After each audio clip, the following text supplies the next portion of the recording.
안녕하세요. 오늘도 사연살롱을 찾아주셔서 감사합니다. 이제 30대 중반이 된 결혼 10년차 여자입니다. 기혼자 치고는 나이가 아직 어린 것에 비해 결혼한 지는 꽤 오래됐다고요? 맞아요. 조금 부끄러운 얘기긴 하지만 본격적인 시댁살을 시작하기 전에 제 결혼 과정을 먼저 얘기해드리고 시작을 해야겠네요. 사실 저는 20대 중반에 사귀던 남자친구와 아이를 갖게 되어 주변 친구들에 비해 결혼을 빨리 하게 된 편이었어요. 그때만 생각하면 아직도 정신이 아찔하네요. 나름대로 제 인생 36년에 가장 큰 위기 중 하나였거든요. 물론 저나 남자친구나 성인이기도 했고 저는 경제적으로 어느 정도 독립도 했던 상태라 아이를 갖는 일이 그렇게 사회적으로 크게 문제가 될 일은 아니었어요.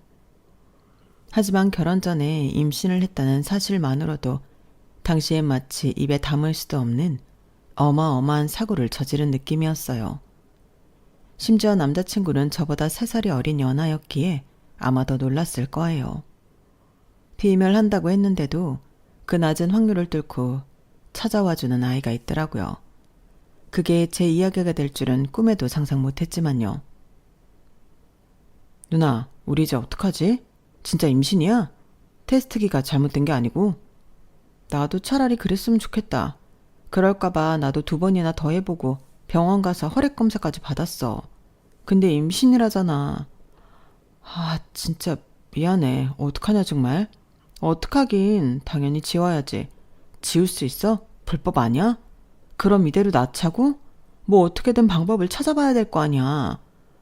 그렇긴 하지만 저와 남자친구는 그때 사귄 지 반년 정도밖에 안 된 파릇파릇한 연인이었고 갑작스럽게 찾아온 아기를 키우기에는 마음의 준비가 너무나도 안 되어 있는 상태였어요.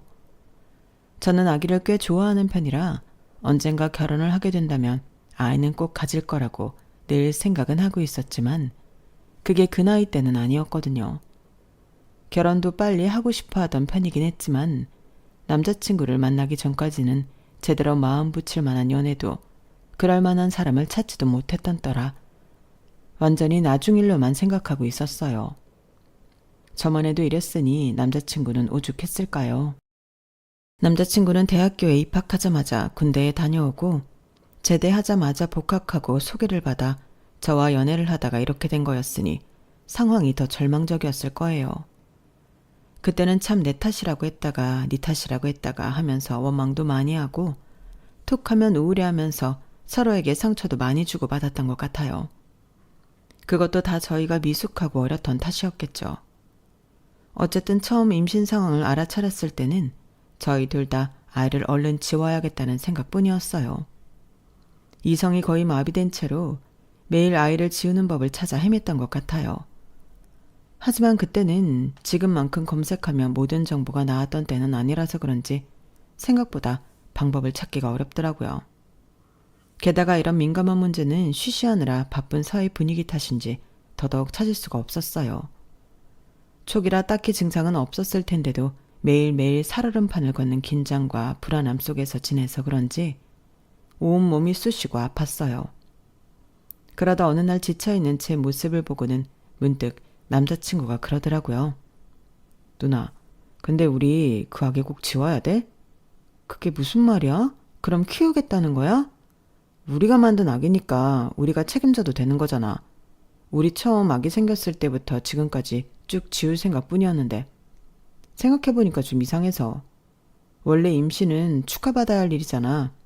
그리고 우린 둘 다 성인이고. 허무맹랑한 소리 하지 마. 둘 다 성인이면 혼전 임신해도 되는 거야? 우리 부모님 엄청 엄격하고 보수적이셔.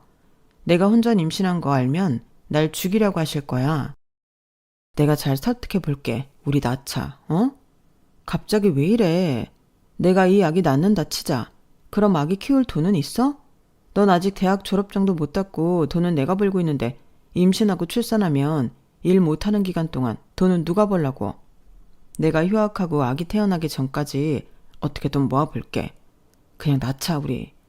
내가 육아도 잘 돕고 아이 어느 정도 크면 공부도 다시 해서 졸업장 따고 바로 일할게. 누나가 해달라는 대로 다 해줄게. 그러니까 다시 한번 생각해줘. 갑작스럽게 생긴 아이지만 이대로 지워버리면 나 평생 후회할 것 같아. 남자친구의 어두운 얼굴을 보니 막상 저도 세게 나가질 못하겠더라고요.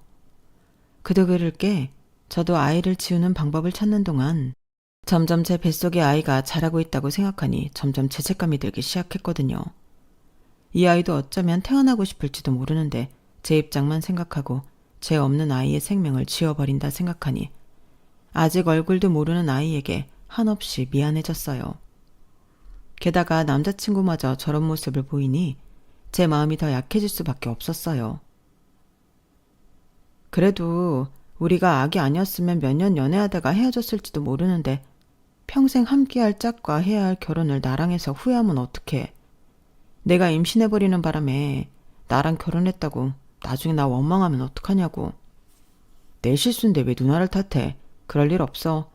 그리고 우리가 만난 지 6개월밖에 안 되긴 했지만 그동안 잘 지내기도 했고 앞으로도 지금처럼 잘 지낼 수 있도록 내가 노력할게. 누나는 어떨지 모르겠지만 난 누나 같은 사람이랑 만나서 참 좋아. 이대로 결혼해도 후회 없을 것 같아. 솔직히 그때 남자친구가 했던 말을 반은 믿고 반은 의심했어요. 약간 꼰대 같을 수도 있지만 남자친구가 그런 걸 판단하기엔 나이가 너무 어렸고 연애 경험도 많지 않다고 느꼈거든요. 하지만 그 말을 하는 남자친구의 눈빛만큼은 정말 진실되게 느껴졌어요. 그래도 이렇게 감정에 휩쓸려서 낳는 건 정말 아닌 것 같아. 방법을 찾는 동안 시간을 두고 고민을 좀 해보자. 말은 그렇게 했지만 남자친구가 그렇게 말한 순간부터 이미 마음이 반쯤은 이대로 낳자는 쪽으로 기울었던 것 같아요. 저는 일주일 정도 조금 더 고민해보다가 결국 남자친구와 함께 아이를 낳기로 결정을 내렸죠. 결정을 내린 뒤로는 참 폭풍 같은 나날을 보냈던 것 같아요. 저희 친정 부모님도 시댁도 청천벽력 같은 소식에 난리가 났어요. 양가 부모님께서도 처음에는 창창한 나이에 갑자기 아이가 웬 말이냐며 지우라고 난리셨죠. 저와 남편 인생을 생각하면 당연한 반응이었지만 그래도 막상 그런 말들을 들으니 하나하나 다 상처가 되더라고요. 게다가 저야 결혼을 좀 일찍 한 여자들이 마땅히 출산할 수 있는 나이라 치지만 남편은 애 아빠가 되기엔 너무나 어린 나이라 그런지 시댁에서는 정말 저를 못마땅해 했어요. 남편에게는 1살 터울의 누나, 그러니까 저보다 2살이 어린 시누이가 있었는데 특히 시누이의 태도가 가관이었죠. 올케는 무슨 임신한 여자가 옷을 그렇게 입어? 그 나이에 임신한 게 자랑도 아니고 나 부끄럽게 옷차림이 그게 뭐예요? 사람들이 임산부인 거 알면 기함하겠다. 제가 의류 쪽에서 일을 하면서 직접 모델도 했어서 꾸미는 걸 워낙 좋아했었거든요.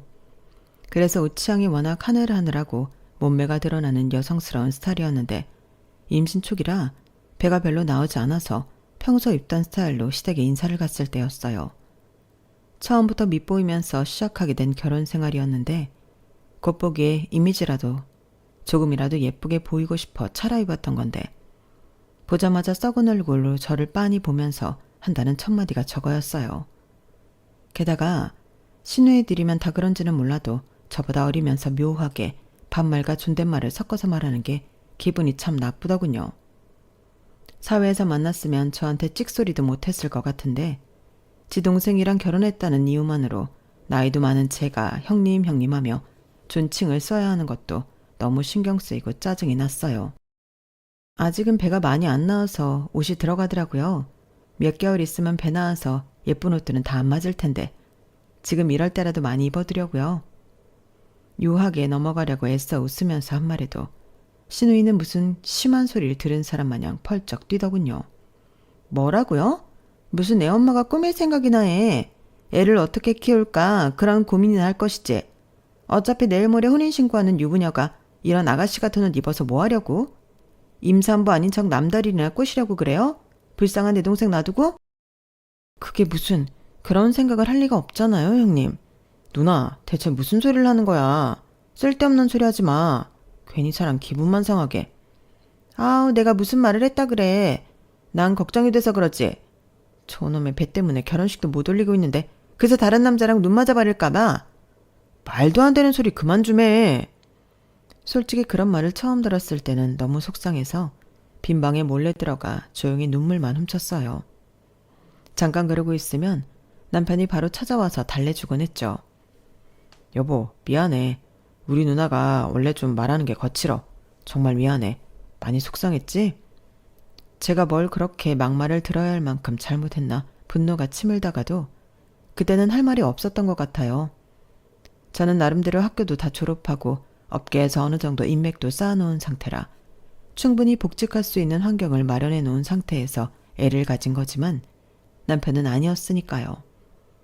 뭐 하나 제대로 되어 있지 않은 상태에서 어린 나이에 애나 돌보게 만든 제가 얼마나 미웠을까. 시댁 쪽 입장도 전혀 이해가 안 되는 건 아니어서 저는 그런 푸대접도 꿋꿋이 견뎌냈어요. 이렇게 묵묵히 견디다 시간이 흐르면 처음엔 안 좋았던 시선도 점차 나아지겠지. 언젠가는 저라는 사람을 색안경 없이 봐주시겠지 하는 생각을 했던 것 같아요. 지금 생각해보면 참 미련한 짓이었던 것 같아요. 한 번 바뀐 미운 털이 그렇게 쉽게 뽑힐 리 없다는 걸 그때는 미처 몰랐어요. 그리고 혼전 임신은 두 사람 모두의 책임인데 제가 나이가 많고 사회적 기반을 확보해 놓은 상태라는 이유만으로 저 혼자 죄인처럼 굴면서 푸대접을 받는 게 당연한 건 아니라는 것도 그땐 생각지 못했어요. 신우의 행포는 그것뿐만이 아니었어요. 제가 임신하면서 살이 좀 많이 쪘거든요. 20kg 정도 쪄서 임신 전이랑은 정말 제가 봐도 다른 사람처럼 느껴질 정도로 몸이 커졌어요. 저는 키도 있는 편이다 보니 살이 찌니까 정말 전체적으로 부해 보이는 게 안 그래도 스트레스였는데 그 감정을 자꾸만 신우이가 부추겼어요. 아니 올케, 모델하던 사람 맞아요? 지금 올케 몸 보고 옛날에 모델했던 사람이라고 하면 진짜 아무도 안 믿겠다. 아, 제가 살이 좀 많이 쪘죠. 임신하니까 식욕 조절이 잘 안 돼서 그동안 관리한다고 못 먹던 한을 임신하는 동안 다 푸나 봐요.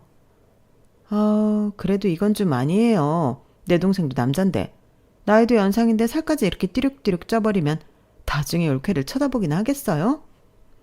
남편이 그럴 사람은 아니지만 출산하면 다이어트 해야죠, 당연히. 저도 이 몸 그대로 유지할 생각은 없어요. 해야죠, 그럼. 안 하면 사기 결혼이지.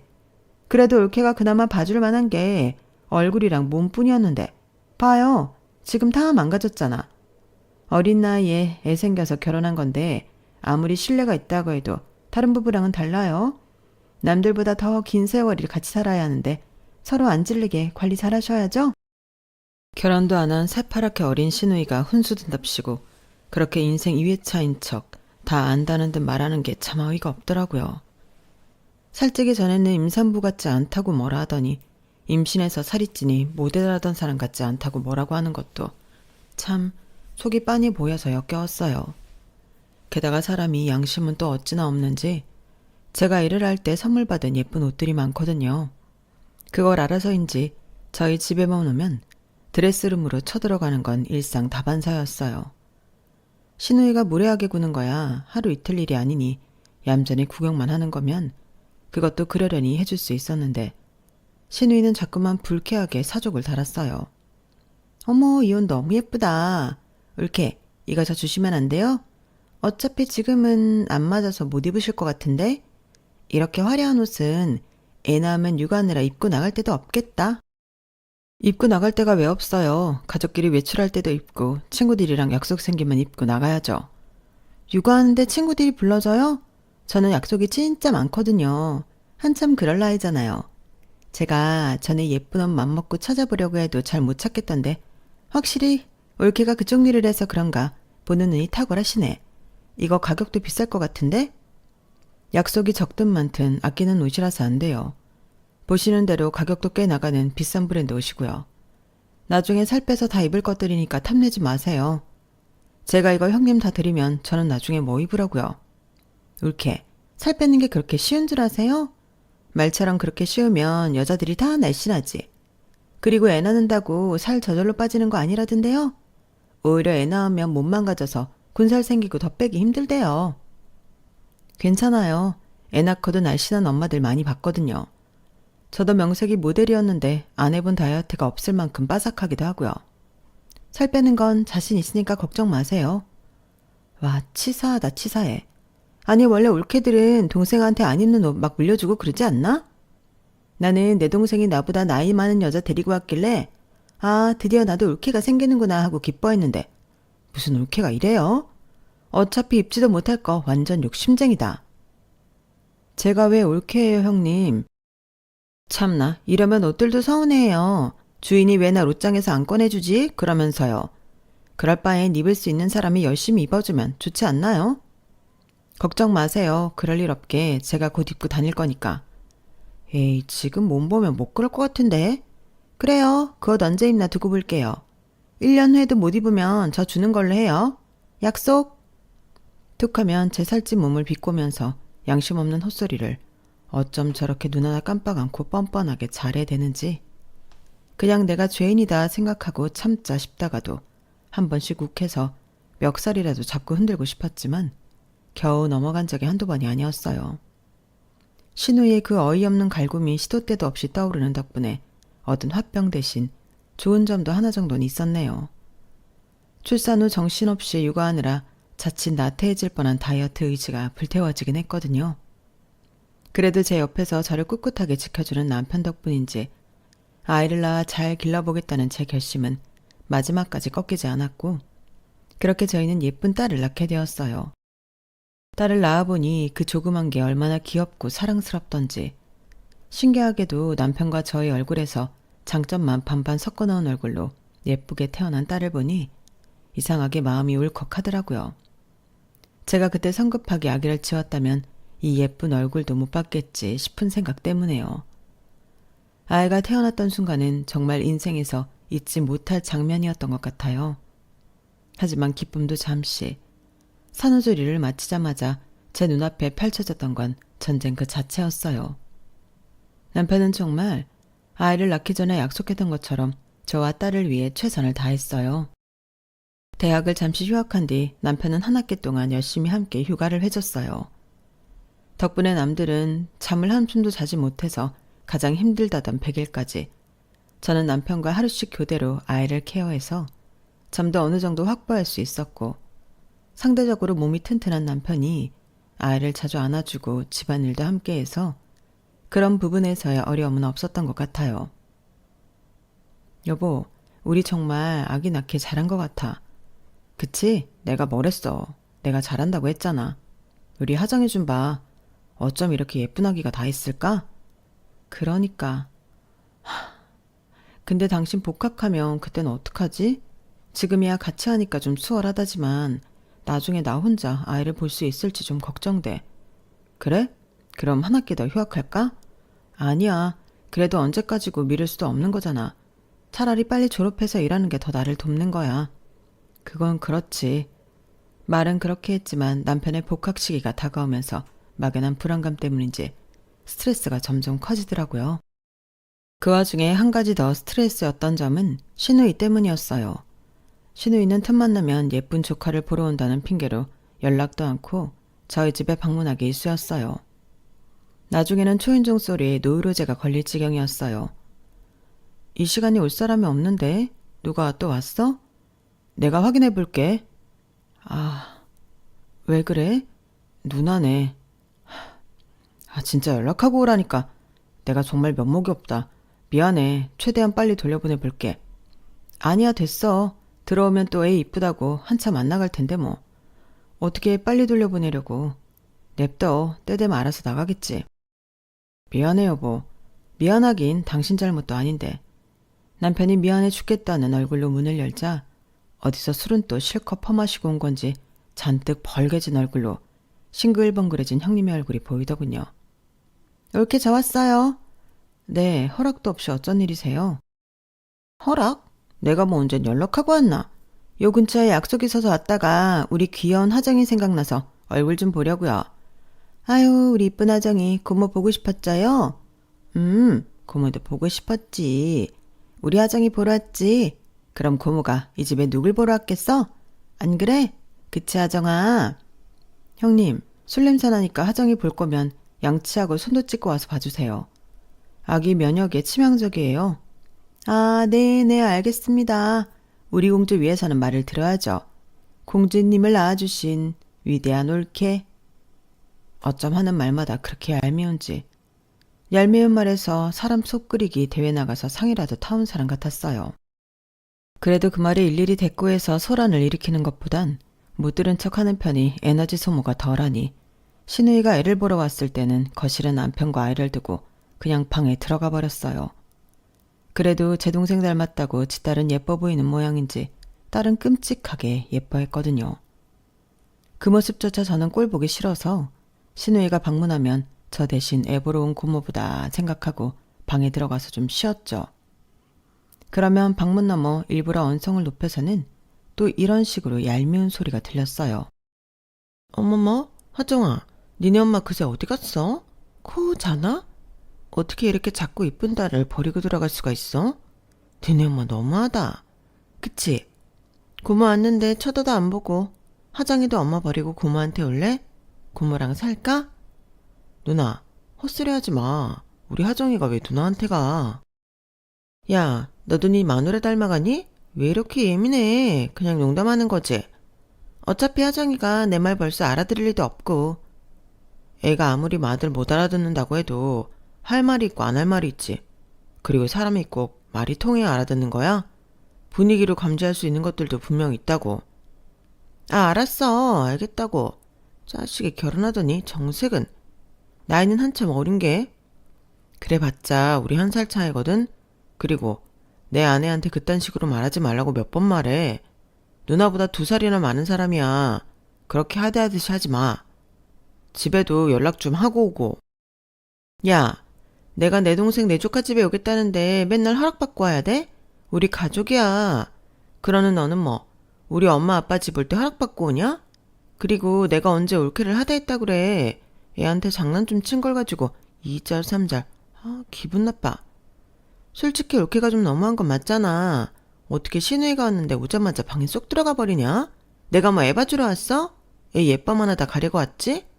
가만 보면 은근슬쩍 손님한테 육아 떠넘긴다니까? 마음에 드는 구석이 하나도 없어. 누나가 뭘 한다고 그래. 누나가 시도 때도 없이 찾아오는 거 참아주는 것만 해도 고맙게 여겨야지. 어차피 하정이 보러 오는 거라며. 이럴 때 좀 하정이 잠깐 봐주면 서로 좋잖아. 그렇게 싫고 힘들면 좀 작작 오든가. 괜히 와서는 싫은 소리 나야 되고. 다음부터 연락 안 하고 오면 진짜로 문 안 열어줄 거니까 그렇게 알아. 뭐? 이야, 너 아주 결혼하니까 마누라 치마폭에 쌓여서 정신을 못 차리는구나. 그래, 더럽고 치사해서 내가 간다 가. 지새끼 예뻐해줘도 난리야. 아, 짜증나. 어차피 나 당분간 오고 싶어도 못 오니까 나 없는 시간 동안 충분히 즐겨라. 왜? 못 들었어? 6개월간 어학연수가. 아, 그래, 잘 다녀오고. 그래, 올케한테도 좀 전해주고. 올케, 저 가요. 방까지 형님의 목소리가 들렸지만 별로 대꾸하고 싶지 않아 가만히 있었어요. 현관에서 부스럭거리며 신발 신는 소리가 들리더니 문이 열리는 소리가 이어 들리더군요. 이제야 한숨 돌린다 싶었는데 마지막 남긴 말이 가관이었어요. 야, 근데 네 와이프 살 좀 빠졌냐? 모르겠네. 왜? 아니, 묘하게 갸름해진 것 같아서. 육아한다고 힘들 텐데 밥 좀 든든하게 먹여. 올케는 살찐 게 훨씬 나아. 그래? 그렇게 많이 빠졌나? 난 왜 몰랐지? 알겠어. 이만 간다. 육퇴 후 남편과 함께하는 맥주 맛에 빠져 한동안 살을 뺀다 말로만 하고 못 빼던 시기가 있었어요. 이대로는 안 되겠다 싶어 최근 맥주와 야식을 끊었더니 붓기가 빠지는 건지 2kg 정도 감량했거든요. 그런데 그 미묘한 차이를 알아보고 경계하는 게 참 놀랍고 소름 끼치더라고요. 그 말을 듣고 더욱 이대로는 안 되겠다는 생각이 들며 의지가 불타올랐어요. 당시 몸무게에서 출산 전으로 돌아가려면 15kg는 빼야 했지만 형님이 돌아오기 전까지 뺀다고 생각하면 충분한 기간이었어요. 여보, 나 요즘 아이 보느라 몸이 여기저기 쑤시는데 운동 좀 시작해볼까봐. 그거 좋은 생각이네. 내가 애 보는 동안 운동하고 와. 고마워, 여보. 저는 그 길로 당장 헬스장을 끊으려다 우연히 오후 헬스장 직원을 뽑는 공고를 보고 아예 인포데스크에 지원을 했어요. 공고 직원 혜택으로 헬스장 이용을 마음껏 하게 해준다는 말이 적혀 있었거든요. 남편은 복학을 하고 오전 위주로 수업을 짰고 수업이 끝나면 아이를 남편에게 맡기고 저는 헬스장으로 근무를 나갔어요. 아이를 키우려면 몇 푼이라도 더 벌여야 했기에 저에겐 정말 딱인 일이었죠. 점장님도 좋은 분을 만나서 일하는 동안에도 손님이 없으면 운동을 하게 해주셨고 기구 사용법 같은 것도 자세히 알려주셨어요. 낮엔 아이를 보고 오후엔 운동과 근무를 병행하니 활동량이 확 늘어서인지 정말 살이 쭉쭉 잘 빠지더라고요. 한 달에 3kg꼴로 무난하게 빠졌던 것 같아요. 중간에 10kg쯤 뺐을 때 정체기가 길게 와서 조금 애가 타긴 했지만 형님이 한국에 돌아왔다는 소식을 들렸을 때쯤에는 15kg를 빼는데 겨우겨우 성공을 한 상태였죠. 운동으로 건강하게 살을 빼고 근육을 키워놓으니 제 몸은 모델 시절보다 더 탄탄하고 라인이 예뻐 보이더라고요. 얼굴에 혈색도 들고 자신감도 넘쳤어요.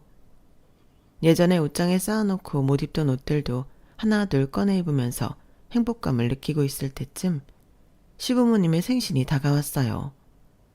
간만에 비싼 레스토랑에서 코스 요리를 먹기로 한 자리라 저도 격식 있게 갇혀있고 나가야겠다 싶더라고요. 그래서 뭘 입을까 한참을 고민하다가 시누이가 달라고 꽤 오랫동안 생떼를 썼던 모 명품 브랜드의 핑크색 트위트 자켓이 눈에 띄었어요. 1년 뒤에도 못 입으면 자기한테 달라 했던 그 말이 머릿속에서 떠나지 않던 차에 잘됐다 싶더군요. 이번 기회에 이걸 입고 나가서 제가 한 말을 스스로 지켰다는 걸 직접 눈으로 보여주고 싶었어요. 와 여보, 진짜 오늘 연예인 같다. 우리 연애하던 시절 같아. 내가 이래서 당신한테 첫눈에 반했었는데. 그치, 나도 살쪄있을 땐 내가 아직도 한참 이쁠 나이라는 걸 까먹고 살았어. 살 빼길 너무 잘한 것 같아. 설레 보이는 남편의 눈을 보면서 연애 초에 느꼈던 행복감을 참 오랜만에 다시 느꼈던 것 같아요. 그렇게 연애 시절을 회상하며 즐겁게 대화하다 도착한 레스토랑엔 시부모님과 시누이가 먼저 와 있었어요. 올케? 네 형님, 오랜만이에, 아유, 이게 무슨 일이냐? 둘이 옷을 아주 똑같이 입었네. 사이다를 날려줄 생각에 신나게 왔는데 시누이는 저와 비슷한 핑크색 트위트 자켓을 입고 앉아 있었어요. 그렇게 달라고 생떼를 부리더니 같은 제품은 못 사니까 디자인만 비슷하게 카피한 듯한 다른 옷을 입고 있더라고요. 그 모습을 보니까 참 기가 차면서도 안쓰럽더라고요. 그렇게 누군가를 따라하고 말아야 직성이 풀리나 싶기도 했고요.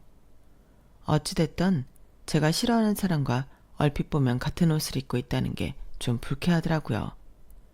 제 속도 모르시고 시부모님은 두 사람이 쌍둥이 같다느니 자매인 줄 알겠다느니 속 없는 소리나 하셨죠.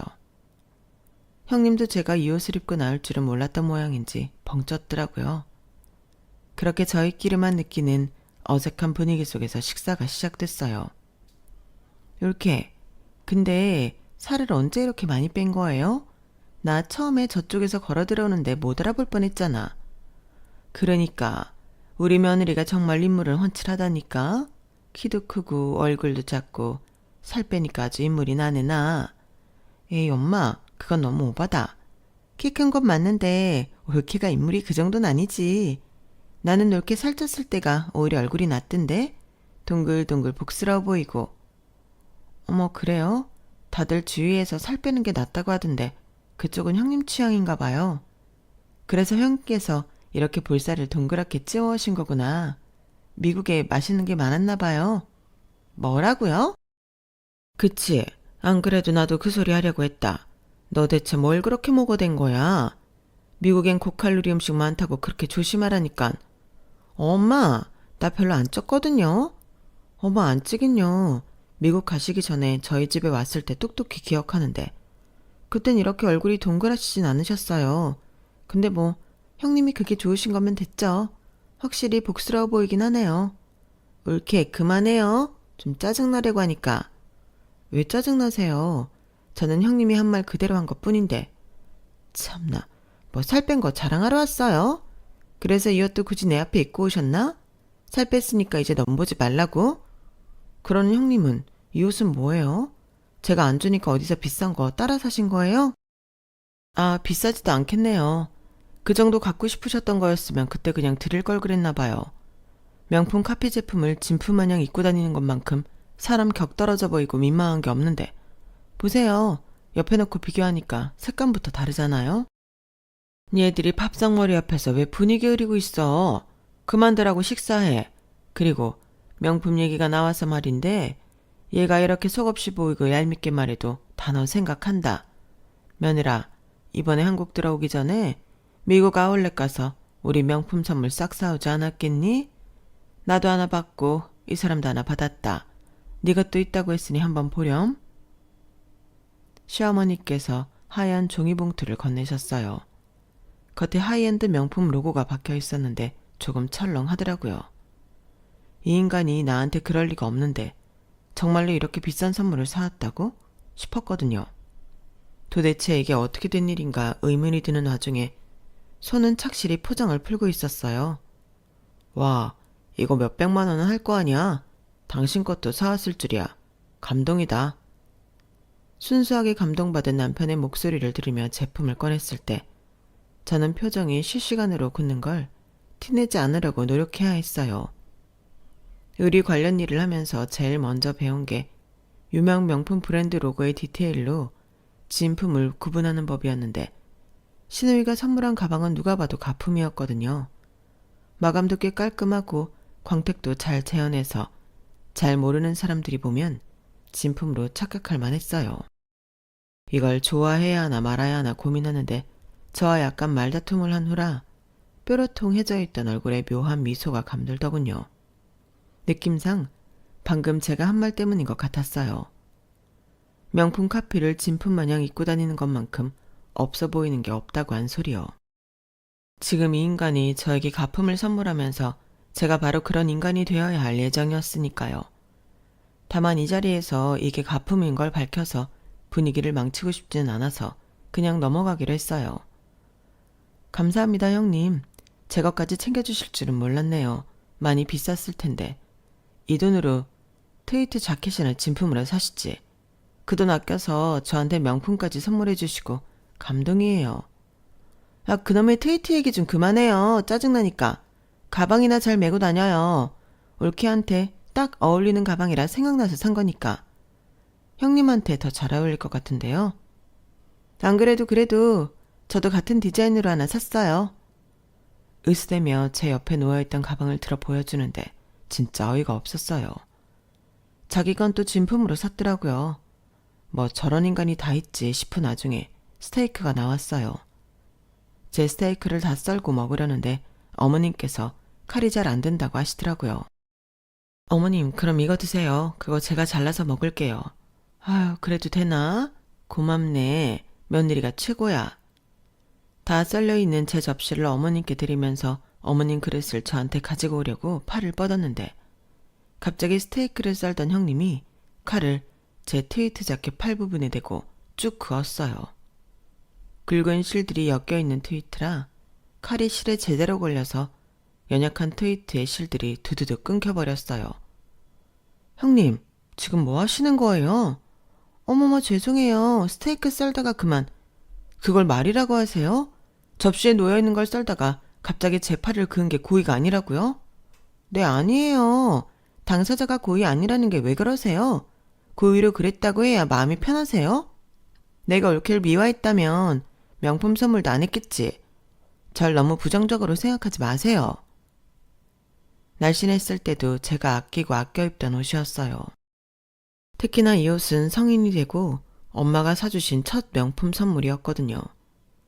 일을 해서 선물 들어오는 다른 명품들과는 의미가 달랐어요. 살이 쪘을 때는 트위트 소재 특성상 친축성이 없어 너무 꽉 끼는 느낌이라 못 입고 있다가 이제서야 예쁘게 맞게 되었는데 그걸 찢다니. 게다가 옷을 이런 식으로 망가뜨리면 복구할 방법도 없었어요. 그렇게 생각하니 정말 그동안 당해왔던 게 순식간에 다 떠오르면서 악만 남더라고요. 머리 끝까지 열이 올라있는 상태에서도 신우의 깐죽거림은 끝나지 않았어요. 에휴, 이렇게 조심성 없이 옷을 망가뜨릴 것 같으면 그냥 저를 주시지. 그럼 제가 예쁘게 입은 모습 보고 대리 만족이라도 하셨을 거 아니에요. 옷이라는 게 돈 주고 산다고 다 제 옷이 아니고 주인은 따로 있다니까요. 솔직히 이 여리여리한 변분홍색은 올케 피부톤이랑은 영 안 맞잖아. 어울리지 않는 옷 구겨서 입고 다니니까. 봐봐. 결국 이 사달이 나네. 더 이상 참을 수가 없어 저도 나이프를 쥐고 일어나 신우이에게 다가갔어요. 신우이는 잠깐 겁먹은 듯 하더니 다시 희죽대더라고요. 왜요? 내 옷도 찢게? 찢어봐요. 어디 둘이 나란히 찢어진 트위트 입고 다니면 봐줄만 하겠네. 누가 봐도 저렴한 옷이라 자긴 잃을 거 없다는 식으로 말하는 게 한심해 보이더라고요. 하지만 제가 노린 건 그쪽이 아니었어요. 저는 신우이가 옆에 세워놓은 핸드백을 집어 칼로 길게 기스를 냈어요. 비싼 명품 백에 대각선으로 쭉 그은 일자 모양 흉터가 새겨지는데 이상한 카타르시스가 느껴지더라고요. 신우이가 기겁을 하면서 핸드백을 뺏으라고 하길래 툭 던져져 버렸어요. 제가 던진 핸드백이 그대로 신우이 얼굴에 맞고 바닥에 떨어졌죠. 지금 뭐 하는 거예요? 아, 죄송해요. 고의는 아니었는데 나도 모르게. 지금 장난해요? 이게 얼마짜리 가방인 줄 알아요? 그러는 형님은 뭐 제 옷 가격 알고 그러셨나요? 서로 실수인데 없었던 일로 하고 서로 용서해주죠. 미쳤어. 제정신 아니야. 이걸 어떻게 보상할 건데? 아, 보상이 필요하세요? 그럼 서로 보상하고 끝낼까요? 어떻게 보상할 건데요? 이거 미국에서 재고도 몇 개 안 남은 모델 데리고 온 거예요. 제가 보상할게요. 대신 형님도 제 옷 보상하세요. 이 옷은 안 파니까 돈으로 보상해 주셨으면 좋겠어요. 중고인 거 감안해서 가격은 낮게 쳐드릴게요. 저희의 대화를 지켜보고 계시던 시부모님께서도 놀라셔서 그렇게 하라며 형님에게 고개를 끄덕이셨어요. 그래요. 그럼 제 보상은 어쩌실 건데요? 전 돈으로 보상받기 싫은데요. 전 그냥 이 모델 똑같은 거 새 걸로 다시 구해다 주세요. 엄청 갖고 싶었던 걸 힘들게 구했던 거니까. 그래요. 그럼 잘 됐네요. 저는 그럼 이 가방 안 쓰고 형님 드릴게요. 같은 모델이니까. 그럼 해결이죠? 네? 표정이 왜 그러세요? 같은 모델이잖아요. 아직 포장만 뜯어보고 매보지도 않았는데 형님이 쓰시면 되죠. 그래, 그러면 되겠네. 며느리가 똑똑하구만. 하. 시부모님께선 불편해진 분위기를 풀기 위해 애써 웃음으로 무마하시려는 것 같았어요. 괜히 식사 분위기를 망친 것 같아 너무 죄송해서 다음에 따로 대접을 해드려야겠다는 생각이 들었어요. 반면 신우이는 제게 선물한 가방이 가품이라는 걸 차마 말 못하니 우물쭈물거리면서 얼굴이 사색이 되더라고요. 저는 그 자리에서 제 옷값을 검색해서 보여준 뒤 절반만 보내달라고 했어요. 솔직히 이 옷이 제게 의미하는 바나 아끼던 정도를 생각하면 값을 다 받아내고 싶었지만 현실적으로 형님이 그 돈을 바로 보내줄 재정적인 형편도 안 되는 것 같기도 해서 절반으로 깎았죠. 절반이어도 꽤 큰 금액이었거든요. 나중에 달라고 안 하고 싶으니까 그냥 이 자리에서 보내주세요. 이렇게 증인들 많은 곳에서 확실히 하면 좋잖아요. 저 올케 그냥 돈으로 해도 될까 우리? 나도 돈으로 받는 게 아무래도 나을 것 같은데. 그런 게 어딨어요. 그렇게 갖고 싶은 모델이었다면서요. 이제 구하지도 못할 텐데 그냥 형님 쓰세요. 저는 돈으로 얼른 보내주시고요. 그래, 얼른 보내고 이제 그만 밥 먹자. 그러게 왜 남의 옷에 그렇게 함부로 손을 대가지고는. 그래도 비싸 보이는 옷인데 절반만 달라는 게 어디냐? 몇 번 입은 것 같지도 않고 완전히 새 옷 같은데.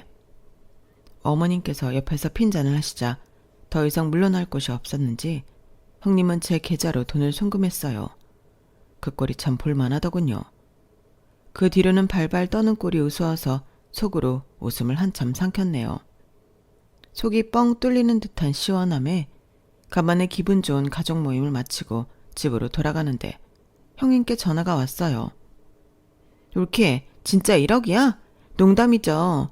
저 진짜 돈이 없어서 그런데 그 돈은 좀 돌려주세요. 가방도 가지고 가시고요. 됐어요. 저는 그럴 생각 없어요. 어머님 아버님 없는 자리에서 왜 말을 다르게 하세요?